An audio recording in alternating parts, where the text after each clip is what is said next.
Hello Vikings, welcome back to N3. I'm Levi. And I'm Dylan. Hey Dylan, what are you painting? I'm painting a mural. I got the idea from the 8th grade art students. The 8th graders have a mural painting competition for prizes. Let's see how their day of art went. The art department hosted its annual 8th grade mural competition February 17th. This is our 5th year of hosting this event. The premise of the 8th grade mural day is to get the 8th graders in all feeder schools here. We'll have some judges come in and they'll walk around. Each mural had 3 topics. They'll kind of look at the planning, the organization of that, creativity, craftsmanship, an overall assessment. So they'll kind of just take all that into account. So first place, they get a plaque and a nice sketchbook. Second place, we'll get another sketchbook, a little lesser value one, but it's still a nice sketchbook. And then third place, just a basic sketchbook. Winner, we have plaques and a sketchbook for you. That was group number 13. The premise of the 8th grade mural day is getting all the 8th graders from the feeder schools, so Cedar Hollow, 1R, and St. Laborie, and splitting them up in different groups and just making them do some art. The first year was supposed to be my 8th grade year, but then I got rained out, and I've been doing it since my sophomore year, so I've been doing it for 3 years. How do I run the 8th grade mural day? It takes a lot of prep work. I make the plaque, organize the high school kids to be in the group. We come in early, we set everything up, just making sure we have everything. So right now I'm a supervisor. I just kind of walk around and look at all the groups and make sure they're doing okay, if they need any help, they need me to change out their water or change their brushes. That's just kind of what I do right now. We get all the banners and we tape them to the floor and make sure they all look good and just get all clean waters, clean brushes, paints and paper plates and everything like that. One participating 8th grader was Bodie Millen. I'm related to Kaylin Millen. The purpose is to create more friends. My day has been good today. I've learned to mix paint. I think they can benefit from this event because it introduces them into what art can be in high school, and if they find an interest into it, then they can take the class later on in high school. I think it gives them a chance to meet some new kids. They have a chance to ask questions about the high school program. They have a chance to talk to the high school kids with any questions they may have. My favorite part of this event, I just really like seeing all the creative ideas and seeing just some kids put together ideas that you wouldn't even think would go together and then somehow put them all together. Probably talking to my friends and just having a fun time with them, painting stuff. My favorite part of this event is just seeing all the kids come together. Some of their creative ideas are some really good ones this year. Just seeing them have fun and just enjoy themselves. Art is fun, so if you're in 8th grade and you want to do art, do art. The art department plans to offer this activity again next February. That looked fun. I wish I was that artistic. Me too. Hey, did you know we have some teachers retiring at the end of the year? Yeah, Miss Purdy and Miss Haith, right? Let's go see how their teaching has impacted them and what they plan to do in retirement. At the end of this school year, 2 Northwest teachers will be retiring. This is my 41st year in education. My first 2 were at Columbus SCOTUS, and then I taught 14 years at Giltner, and this is my 25th year here at Northwest. This is my 34th year of teaching. I taught for 4 years at Amherst, right outside of Kearney, and then this is my 30th year at Northwest. In those years, I've taught typing, intro to business, personal finance, business law, accounting 1 and accounting 2. I've always taught freshman English and then 2 French classes. With early retirement available through the Nebraska Retirement Association, I was actually able to retire several years ago, but I've decided it's time. I have 3 grandsons that live in Chamberlain, South Dakota. I'm really excited to be a grandma number 1 instead of being an educator. I really wasn't planning on retiring this year. I knew it was going to be in the next couple of years, but my dad's kind of in some failing health, and I just feel like having a more flexible schedule to help my mom with my dad. My most memorable moment, I've coached volleyball with Coach Rose. We were very successful. We had several state runner-ups. We had several state championships. Those are always very memorable.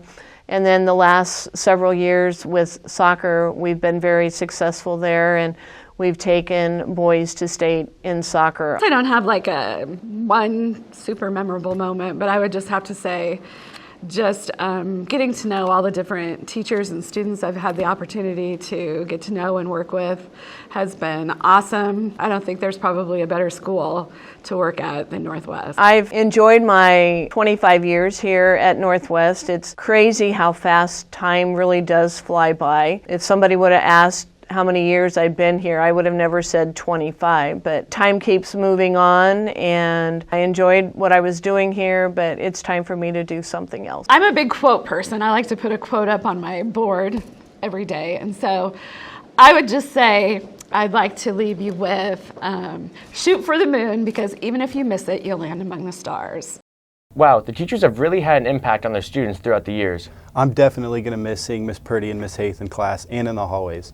I hope they really enjoy their retirements. On a more exciting note, did you get to see state wrestling? Yeah, I was able to go watch our wrestlers compete. Let's go see how our qualifiers did at state. Girls and boys state wrestling was held in Omaha on Thursday, February 16th through Saturday, February 18th. Mike Kenny and Victor Isley were both state runner-ups in their weight classes. What I like most about wrestling is it's kind of like a therapy for me. I used to play basketball and I wasn't as aggressive as I should have been. And I think wrestling just got a lot, it just showed me how aggressive I can be. And I just stayed with wrestling because I was better at it. I love the individuality of it, just like how it's a single sport. And it's like, it's all on you, so it's not on your teammates or it's not on your coaches, it's kind of just on you, it's on yourself. How I first started though was probably because of Bella, but my inspiration would probably be Smith. My biggest inspiration was all the coaches, 1. 2 was kind of like just football, because I know, wrestling practice is a very hard practice, it's a very hard sport, so like, knowing that if I could get through this practice and this sport for 4 years, it kind of helps me like mentally with football and stuff, going on to college. Also, just the team, I guess our teammates and our team members and all that. I felt like I could have done better. I felt like there was things that I should have done. I should have taken more shots. I'm just blessed to be able to wrestle. Some guys couldn't even wrestle this year. Maya Kenny from Northwest.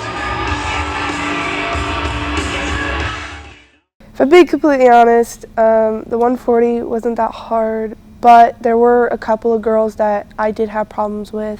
There was an Adams Central girl, Pierce girl, Gish girl, and then obviously Reagan Galloway. I was really, really nervous. My favorite year at state was junior year, which was last year. It was just great. I mean, it was just, last year I had a good experience. I didn't wrestle how I wanted to, but it was overall still a good experience. And then this year was also a phenomenal experience as well too.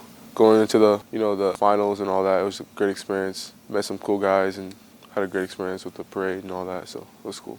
I have like a little bit of a stage fright, but I've gotten used to it over the years. It was still a little nerve-wracking to have people watch me, but I felt a little better because I was used to it. It was just really fun experience. Caleb Kuiper also medaled at 5th place at the 106 weight class, and sophomore Emma Hard placed 6th in the 145 weight class.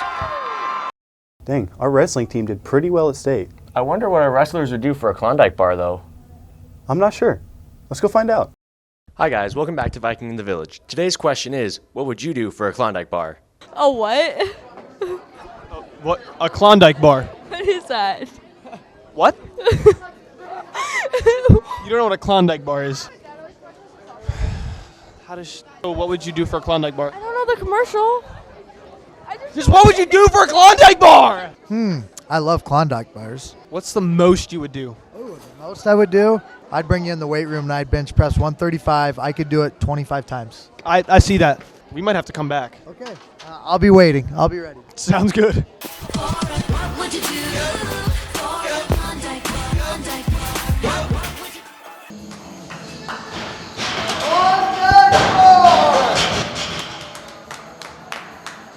How you feeling after that 25 reps? Good. I just want my Klondike bar. You're going to get your Klondike bar. What would you do for a Klondike bar. What you playing?